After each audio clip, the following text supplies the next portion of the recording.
हरे कृष्णा। श्रीमद् भागवतम स्कंध 2 अध्याय 3 आज हम प्रारंभ करने जा रहे हैं और इस अध्याय का नाम है शुद्ध भक्तिमय सेवा, जिससे हृदय परिवर्तन हो जाता है। पहला श्लोक है श्री शुकवाच एवमेतन्निगदितं पृष्टवान् यद्भवान् मम नृणं यन्म्रियमाणानं मनुष्येषु मनीषिणाम्। श्री सुखदेव गोस्वामी ने कहा, हे महाराज परीक्षित, आपने मुझसे मरणासन्न बुद्धिमान मनुष्य के कर्तव्य के विषय में जिस प्रकार जिज्ञासा की, उसी प्रकार मैंने आपको उत्तर दिया है।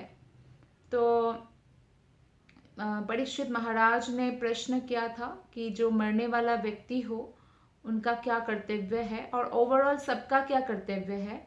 तो उसका उत्तर सुखदेव गोस्वामी ने दे दिया है। श्री सुखदेव गोस्वामी ने कहा कि आपने बहुत बुद्धिमान प्रश्न पूछा है और ये बुद्धिमत्ता का प्रश्न बुद्धिमान व्यक्ति ही जो है पूछ सकते हैं और बुद्धिमान मनुष्य के कर्तव्य के विषय में वही व्यक्ति जिज्ञासा कर सकते हैं। तात्पर्य बाय श्रील प्रभुपाद। जय श्रील प्रभुपाद। सारे विश्व में मानव समाज में लाखों करोड़ों नर और नारी है और सभी अल्पज्ञ है। अल्पज्ञ क्यों है? क्योंकि आत्मा के बारे में कोई ज्ञान नहीं है। बड़े बड़े साइंस का पुस्तक भी अगर हम पढ़ लें, बड़ा साइंटिस्ट भी बन जाए, अगर आत्मा का साइंस हम नहीं जानते या कृष्ण विज्ञान को हम नहीं जानते तो उसको बोला जाता है शास्त्रों में अल्पज्ञ। तो मैक्सिमम लोगों को ये धारणा है कि मैं ये शरीर हूँ और ये मन हूँ। बहुत कम लोग हैं जो इस बात को समझते हैं और मानते भी है कि वो आत्मा है। जब तक कोई अपने शरीर तथा मन से परे उठ नहीं सकता और आत्मा का जिज्ञासा नहीं करता, तब तक उनका मनुष्य जीवन का सारा कार्य निष्फल है। पृथु महाराज की जो कथा आती है, आगे हम पढ़ेंगे 4th कैंटो में, बहुत इंटरेस्टिंग कथाएं आने वाली है श्रीमद् भागवतम में। तो उसमें बताया गया है कि कोई अगर प्रामाणिक आचार्यों के जो आदेश है, शास्त्रों में भी है और वैसे भी जो प्रामाणिक गुरु का आदेश है उसका पालन करता है, तो वही इस दुखमय जगत में सबसे अधिक सुख को भोग सकता है। और उसके नेक्स्ट श्लोका में ही बताया गया है कि कोई अगर अपने मन से हर कार्य करते हैं, बहुत लोग मन से ही पूजा करते हैं, शास्त्रों के अनुसार नहीं करते।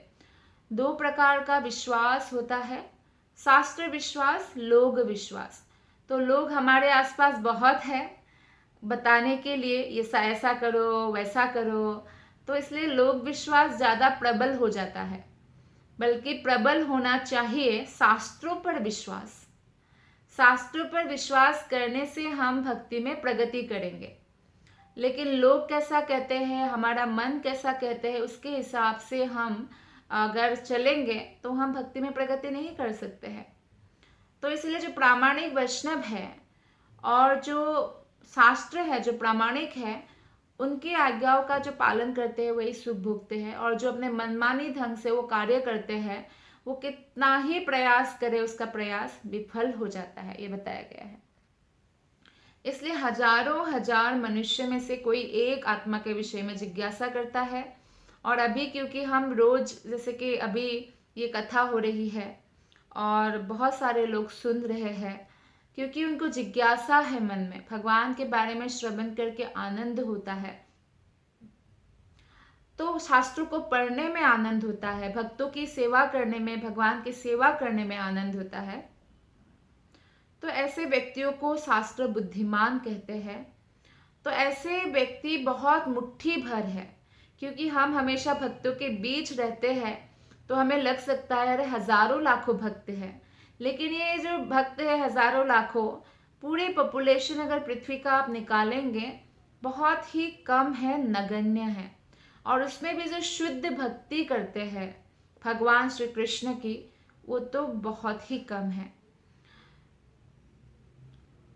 तो हजारों लाखों व्यक्तियों में से कोई एक ही ऐसा है जो भगवान के प्रति आकृष्ट होते हैं। इसलिए अगर हमारे जीवन में कोई भक्त आते हैं, अर्थात हमें ये सौभाग्य प्राप्त होता है भक्तों के साथ उठने बैठने का, तो हमें उनका मूल्य समझना चाहिए। भगवान इस मूल्य को समझते हैं और इसीलिए भगवान जो वैष्णव अपराध करते हैं उनको सीधा महारौरव नरक भेजते हैं। जैसे आपने लूडो खेला होगा बचपन में, तो लूडो में आप 99 तक पहुंच जाइए तो एक लंबा सांप है जो आपको एकदम डायरेक्ट नीचे तक पटक देते हैं, 2 3 या 4 5 तक। तो ये लंबा जो सांप है वो है वैष्णव अपराध। अगर हम भक्ति करते हैं और अगर किसी भी कारण से हम वैष्णवों के प्रति अपराध करते हैं तो ये लंबा, वह कितना भी ऊपर उठ जाए, फिर हमें सीधा महारौरव नरक जाना होगा। तो इसलिए बहुत सावधानी कृष्ण रखने के लिए हमें आदेश देते हैं, क्योंकि कृष्ण इतना वैल्यू देते हैं भक्त को। आप सोचिए, कृष्ण कहते हैं मद भक्त पूजाभ्याधिकः, मेरे भक्त की पूजा मेरे से भी अच्छे से करो, अधिक करो। इससे, इस कथन से हमें पता चलता है कि कृष्ण कितना प्रेम करते हैं अपने भक्तों से। तो चैतन्य चरितामृत मध्य लीला 20.122 श्लोक और 123 में कहा गया है कि भगवान कृष्ण ने अपनी अहेतुकी कृपावश व्यासदेव का अवतार लेकर मानव समाज के बुद्धिमान वर्ग पठन पाठन के लिए वैदिक साहित्य तैयार किया है। क्योंकि 5000 साल पहले लिखित अवस्था में नहीं था हमारे शास्त्र, और लेकिन इसका अर्थ ये नहीं है कि पहले शास्त्र नहीं था। मौखिक यानी श्रुति में चलता था। प्रामाणिक गुरु से शिष्य ने श्रवण किया और तुरंत हृदयंगम करते थे, स्मरण हो जाता था। लेकिन कलयुग में लोगों का ऐसा मेमोरी पावर नहीं है, और इसीलिए व्यासदेव जो भगवान के अवतार हैं, उन्होंने साहित्यिक रूप दिया, लिखित रूप दिया शास्त्र को, ताकि हम फिर से भगवान के साथ जो अपना संबंध भूल चुके हैं उसको फिर से जागृत कर सके। तो अतः वह संपूर्ण भक्तियों भूले हुए संबंध को पुनः जागृत करने के लिए है। यह पुनः जागरण केवल मनुष्य जीवन में संभव है, जो 84 लाख योनियों का चक्र पूरा होने पर ही मिलता है। मनुष्य जीवन इतना आसान नहीं है। हम ये मनुष्य जीवन ऐसे ही गंवाना नहीं चाहिए, रोज हमें भगवान की सेवा में बिताना चाहिए। तो भक्त इस बात की महत्ता को समझते हैं जो बाकी लोग नहीं समझते हैं। जो भक्त नहीं हैं वो सोचते हैं कि हम कोई और भौतिक कार्य करके बहुत प्रगति करेंगे, नाम कमाएंगे, धन कमाएंगे, यही असली सफलता है। लेकिन ये असली सफलता नहीं है। असली सफलता है जब हम जो कि आत्मा है, आत्मा इस दुखालय यानी भौतिक जगत से हमेशा के लिए मुक्त होकर आध्यात्मिक जगत में अपना स्थान प्राप्त करते हैं। वो रियल प्रमोशन है, और कृष्ण हमारा रियल बॉस है। तो बुद्धिमान वर्ग के मनुष्य को मनुष्य जीवन का वो अवसर का लाभ उठाना चाहिए।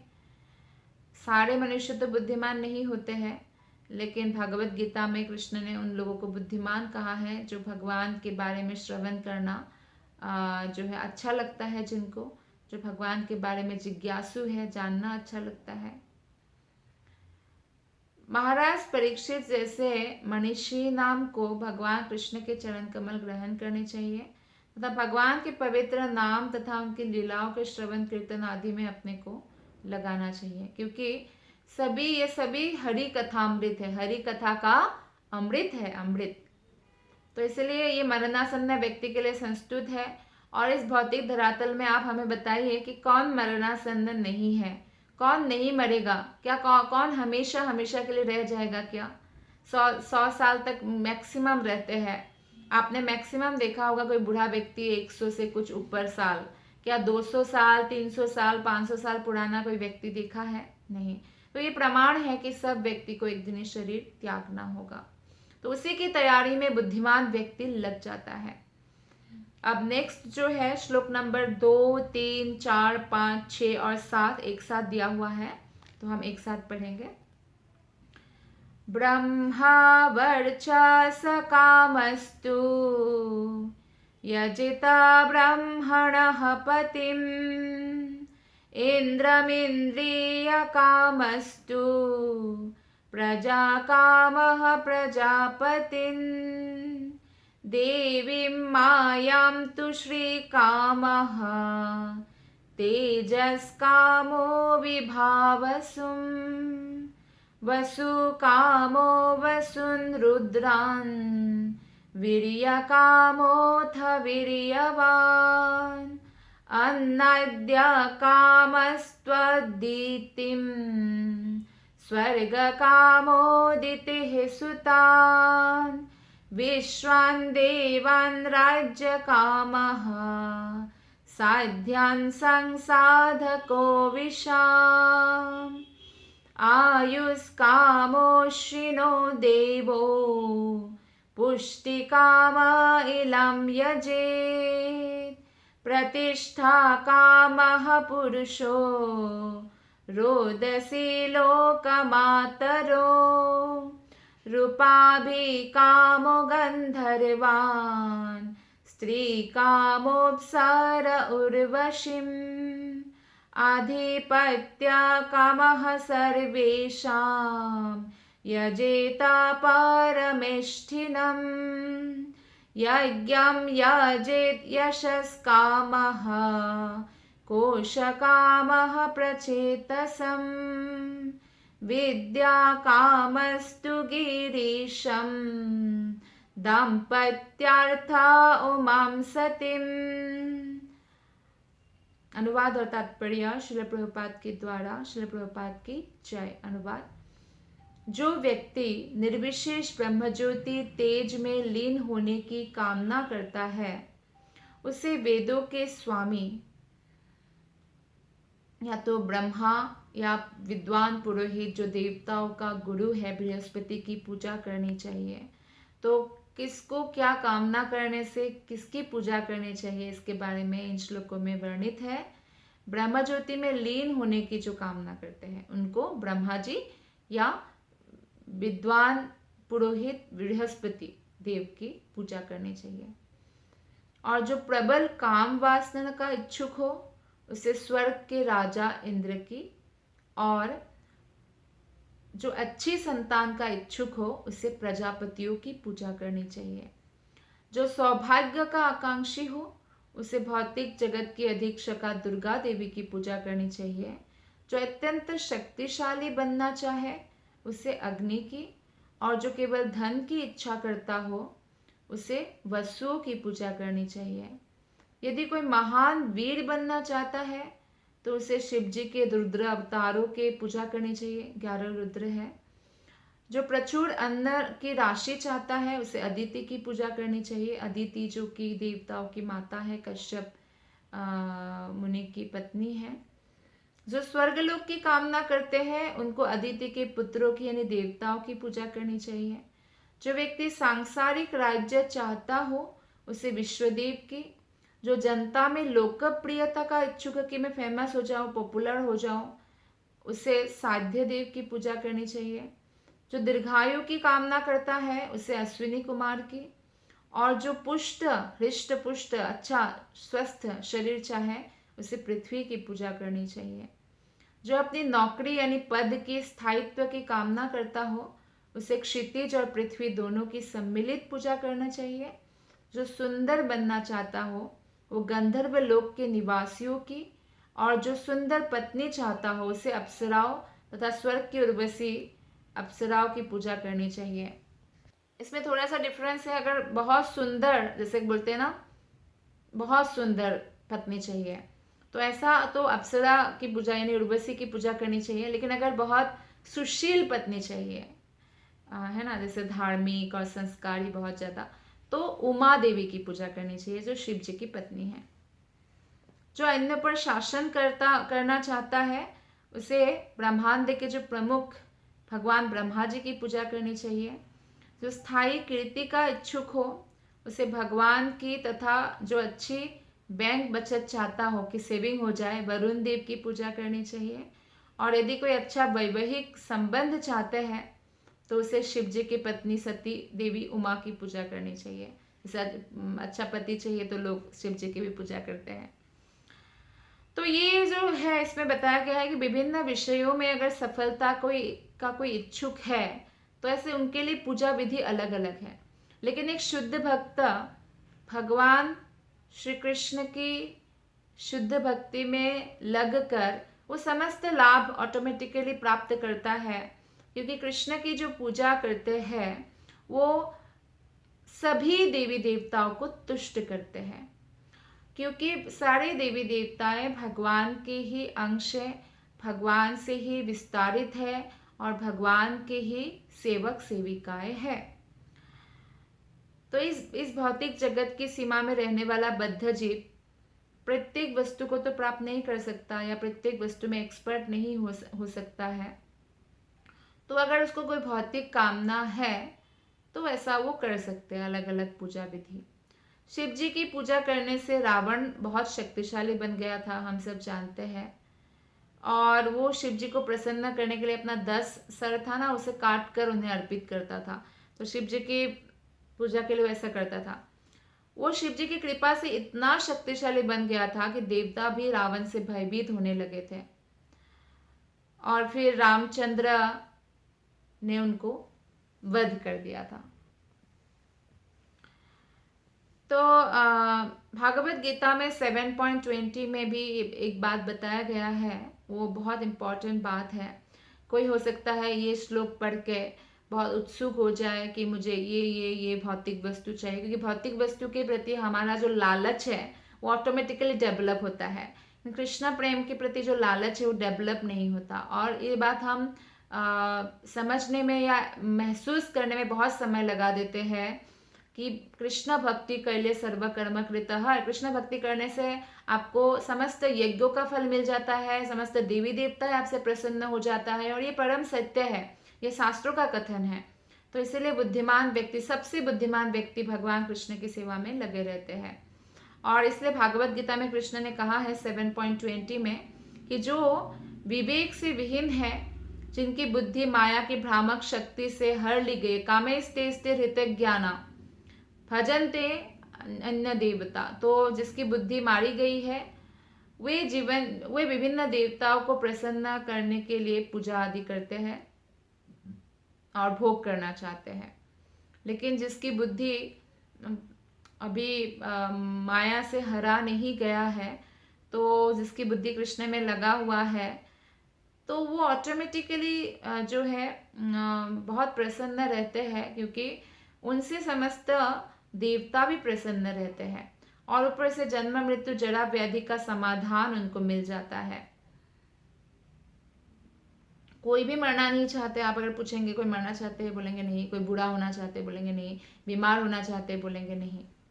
किंतु ये समस्याएं जो है, ये जन्म मृत्यु जरा व्याधि से मुक्ति देवता लोग नहीं दे सकते हैं।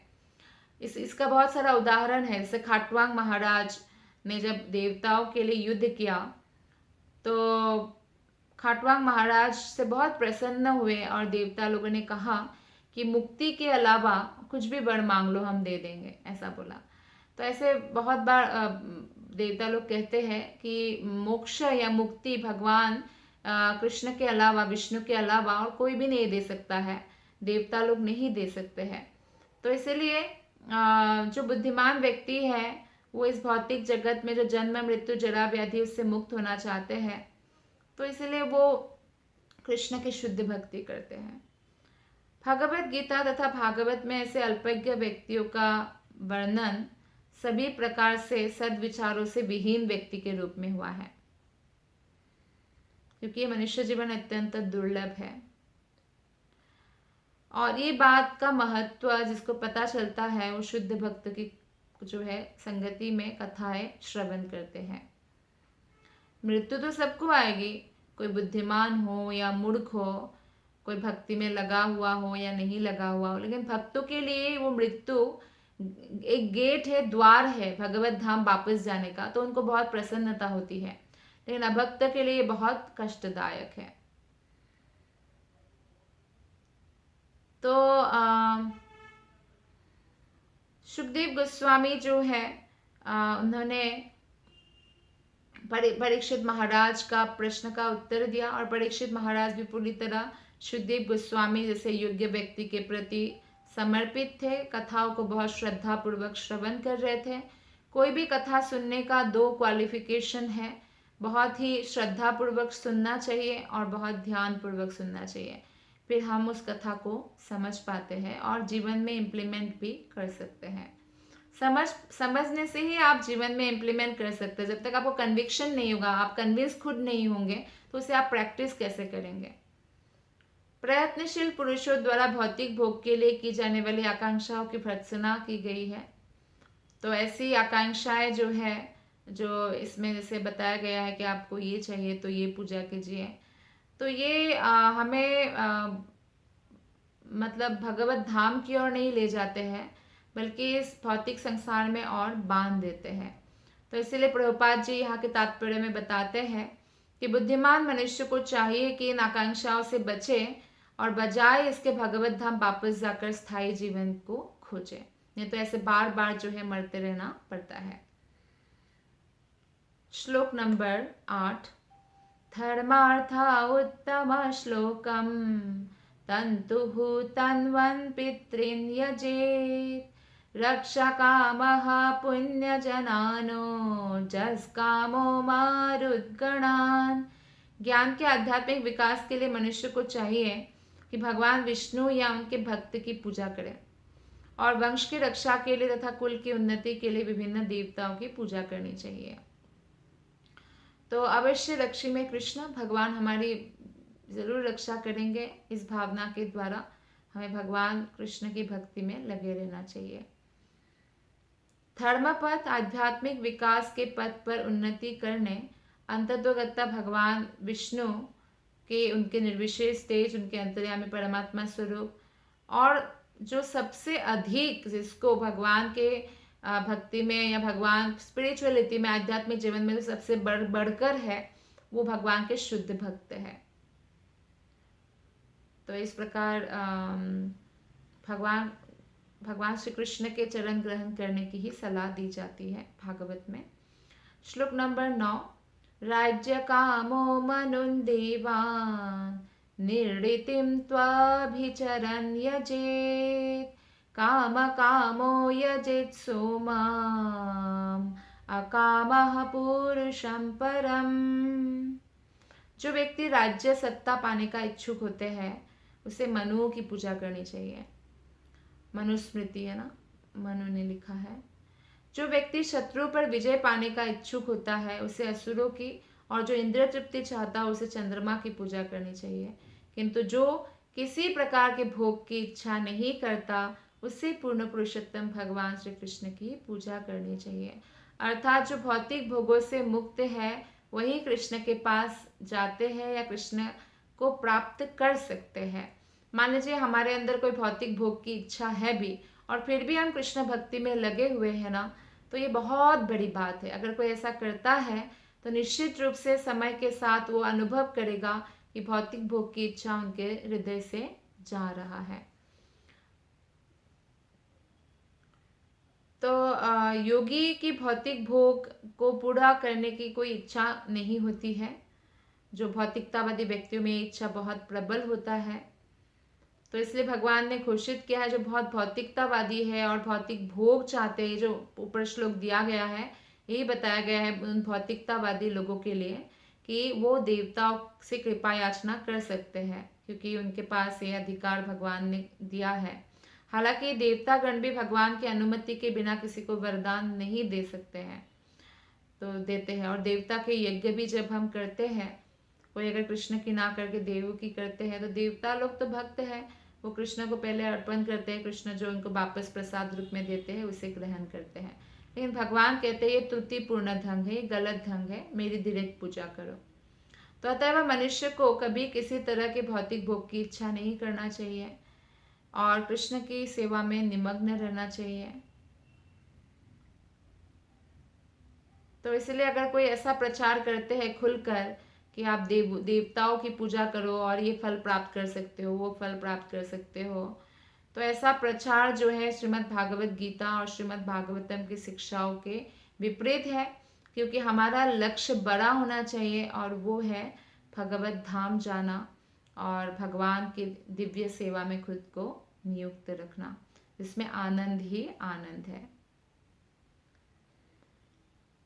जैसे किसी भी यात्री टिकट के बल पर किसी भी गंतव्य तक पहुंचने का अधिकार जताता है, तो मैंने टिकट खरीदा, मैं तो जाऊंगा, लेकिन अगर वो जैसे गुजरात में है, बड़ौदा का टिकट खरीदा, तो बम्बई वाले ट्रेन में बैठेगा तो टीटी उसको उतार देंगे, है ना।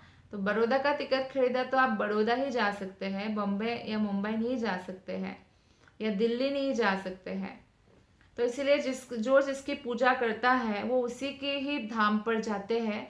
किसी की भी पूजा करके, ऐसे कुछ लोग बोलते किसी की भी पूजा करो मुक्ति हो जाएगी, ऐसा नहीं है। साफ साफ हमें पता चल रहा है भागवतम से कि जिसकी पूजा करोगे, अगर आप किसी देवताओं की पूजा करोगे तो उस देवता के धाम जाएंगे, असुरों की पूजा करेंगे तो असुरों के लोग जाएंगे, भूतों की पूजा करेंगे तो भूतों के बीच में जन्म लेंगे, पितरों की पूजा करेंगे तो पितरों के बीच जाएंगे, पितर लोग, कृष्ण की पूजा करेंगे तो गोलोक जाएंगे। तो अलग अलग डेस्टिनेशन होता है उनके पूजा के हिसाब से। ऐसा नहीं कि सब एक ही है, किसी की भी पूजा करो, ऐसा नहीं है।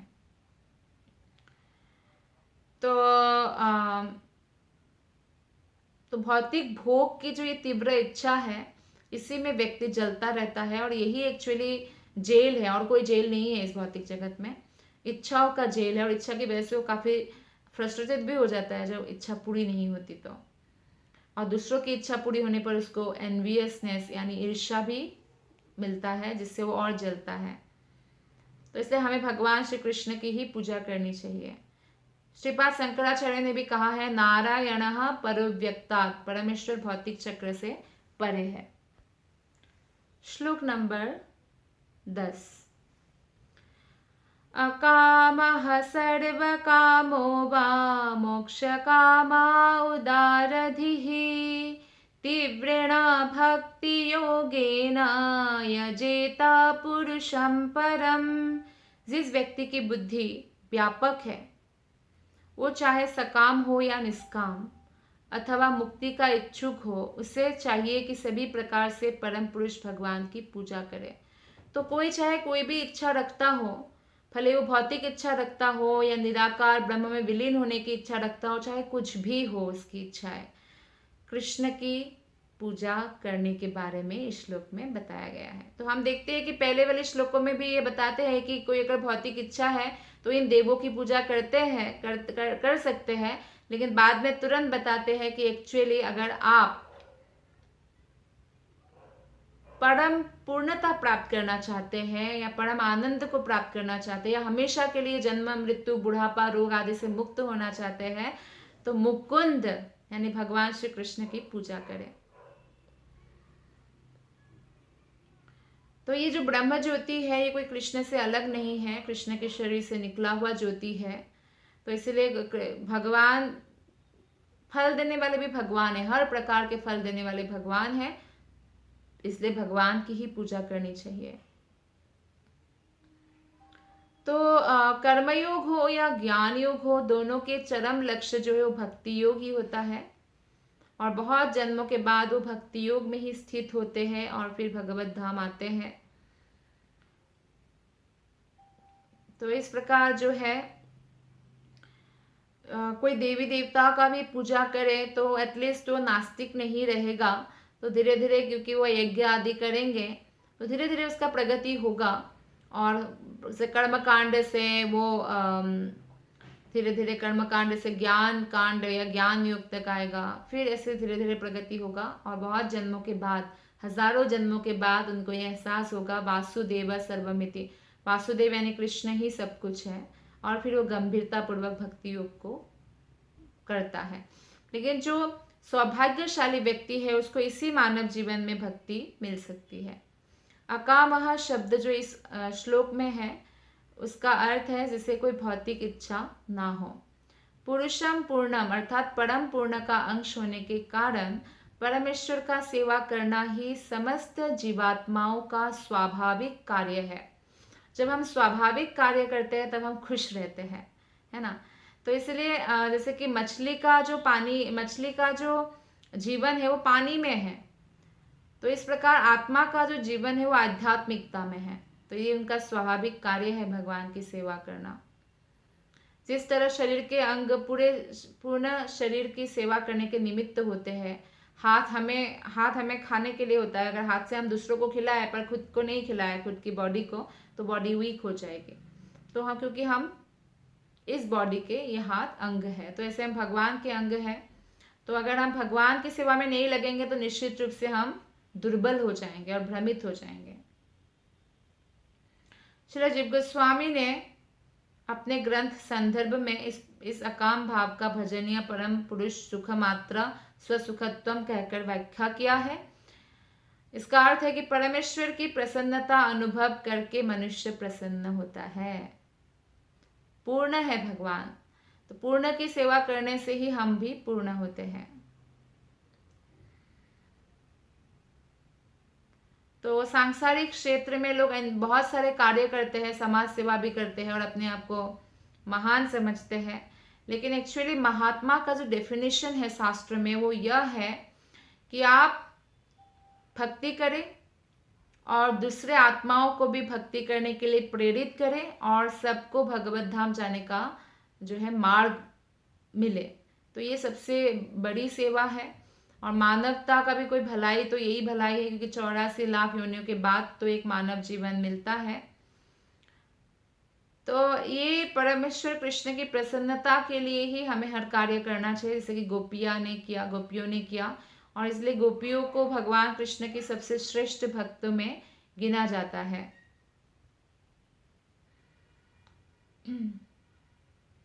काम मनोभाव अर्थात अपने तुष्टि के भाव भौतिक जगत में होता है कि मैं मेरी तुष्टि के लिए कार्य करूंगा, दूसरों का मुझे परवाह नहीं है ऐसा। लेकिन अकाम भाव जो है वो भगवान के लिए, केवल भगवान की तुष्टि के लिए या गुरु कृष्ण की तुष्टि के लिए कार्य करना जो है यह आध्यात्मिक जगत में प्रकट होता है।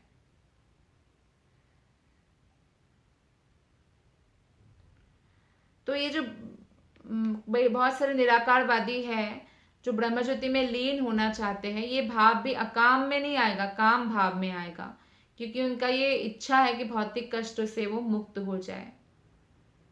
इसलिए भक्त कभी भी मोक्ष इसलिए नहीं चाहता कि मुझे कष्टों से मुक्ति हो जाए, वो इसलिए चाहते हैं कि भगवान श्री कृष्ण के संगति कर पाए, भगवान कृष्ण की सेवा कर पाए, प्रत्यक्ष सेवा कर पाए। तो भगवान की तुष्टि की वो कामना करते हैं, क्योंकि भगवान भी यही चाहते हैं कि उनके जो अंश है वो सभी दुखों से मुक्त होकर भगवत धाम में आनंद में जीवन बिताए। तो अर्जुन भी, इसमें बताया गया है कि अर्जुन भी पहले जो युद्ध के लिए मना किया था, क्योंकि उनके अंदर ये काम भावना, मतलब भौतिक एक भावना था कि मेरे संबंधियों को मैं बचाना चाहता हूँ। लेकिन जब उन्होंने कृष्ण की आज्ञा मानकर युद्ध किया तो अकाम भाव हो गया। तो जो शुद्ध भक्त होते हैं वो भगवान की तुष्टि के लिए तुरंत तैयार हो जाता है, भले ही उनका मन शुरू में नहीं भी करे, लेकिन वो अपने मन की बात ना सुनकर शास्त्र की, गुरु की, कृष्ण की बात को सुनते हैं। तो अपने तुष्टि का अगर सेक्रीफाइस हमें कुछ करना है तो अपने सुख का सेक्रीफाइस करके भगवान के सुख के बारे में हमें सोचना चाहिए, भगवान को तुष्ट करने का प्रयत्न करना चाहिए। इस तरह जो है अर्जुन भी अकाम हो गए और यही पूर्ण जीव की पूर्ण अवस्था है। यहाँ पे इस श्लोक में और एक शब्द है उदारधिहि। इसका अर्थ है व्यापक दृष्टि वाला या उदार चेता, जो बोलते हैं ना ब्रॉड माइंडेड। जो लोग भौतिक भोग की कामना करते हैं उसको क्रिपल माइंडेड बोला जाता है या कंजूस कहा जाता है। वे छोटे मोटे देवताओं की पूजा करते रहते हैं, कृष्ण की पूजा नहीं करते हैं। तो कृष्ण की जो पूजा करते हैं उसको ब्रॉड माइंडेड कहा गया है, इसलिए क्योंकि व्यापक दृष्टि वाला व्यक्ति ही देख सकता है कि भौतिक लाभों से बड़ा लाभ है आध्यात्मिक लाभ। तो इसलिए वो सीधे कृष्ण की पूजा करते हैं और भले ही उनके हृदय में भौतिक इच्छा है तो भौतिक इच्छा भी वो कृष्ण से ही मांगेंगे, कोई अगर ब्रह्म ज्योति में विलीन होना चाहता है वो भी कृष्ण से ही मांगेंगे। और कृष्ण भी क्या करते हैं, अगर किसी भौतिक इच्छा से वो भक्त और फंस जाए इस भौतिक जगत में, तो वो भौतिक इच्छा वो पूर्ण नहीं करते हैं और हमें ऐसा एनवायरनमेंट देते हैं, माहौल देते हैं, ताकि हम निरंतर प्रगति करते रहें। तो इस श्लोक में यही बताया गया है कि कोई चाहे किसी भी स्थिति में हो, उनको भगवान कृष्ण की भक्ति में लगे रहना चाहिए, ये बताया गया है।